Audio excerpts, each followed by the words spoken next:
হোলির রঙে একসঙ্গে মাতলেন উত্তর দিনাজপুর জেলার তৃণমূল কংগ্রেস প্রার্থী কৃষ্ণকল্যাণী এবং বাম কংগ্রেস জোটের প্রার্থী আলী ইমরান রাউজ। সকাল থেকে উৎসব মুখর শহর রায়গঞ্জ, আর এই রং উৎসবের আবহাওয়া যেন মিলে গেল রাজনীতির রঙে। রাজনীতির রং যাই হোক না কেন, উৎসব তো সকলের, তাই উৎসবের দিনে রাজনৈতিক ভেদাভেদ চলে যায় অনেক দূরে। বসন্তের রঙে সব মিলেমিশে যেন একাকার হয়ে গেল। সৌজন্যতার সেই ছবি ধরা পড়ল রায়গঞ্জের কর্নেশন উচ্চ বিদ্যালয় প্রাঙ্গণে।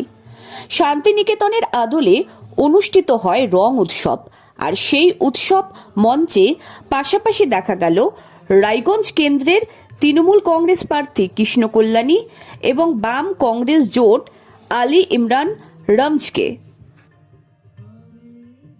সর্বধর্ম সর্ববর্ণ খুব উৎসাহের সাথে এই দোল উৎসবে মেতে উঠে পুরো ভারতবর্ষে।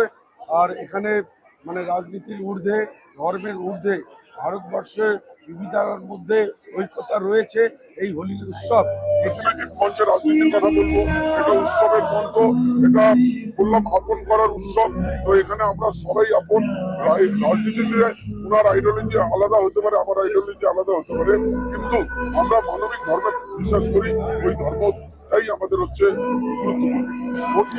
সামনেই লোকসভা নির্বাচন, তাই ভোটের মরশুমে রঙের উৎসবে ফিরল সৌজন্যতার বাতাবরণ। রাজনৈতিকভাবে পৃথক প্রার্থী হলেও বসন্তের আবহে সৌজন্যতার ত্রুটি থাকল না আজ।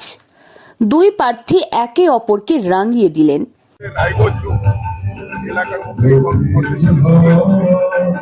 সংস্কৃতিকে কিভাবে রক্ষা করা যায়, সবাই মিলে যাতে একটা উৎসব পালন করতে পারে, সেই পরিবেশ তৈরি করে দিচ্ছে যারা।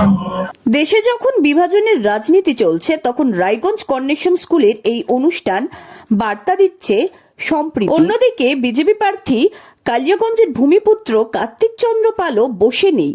তিনিও আজ দলীয় কর্মী সমর্থকদের সঙ্গে আবির খেলে যেমন বসন্ত উৎসবে মেতে ওঠেন, তেমনি বিভিন্ন গ্রামে গঞ্জে গিয়ে গ্রামবাসীদেরকে নিজের হাতে খিচুড়ি বিতরণ করে খাওয়াতেও দেখা যায়।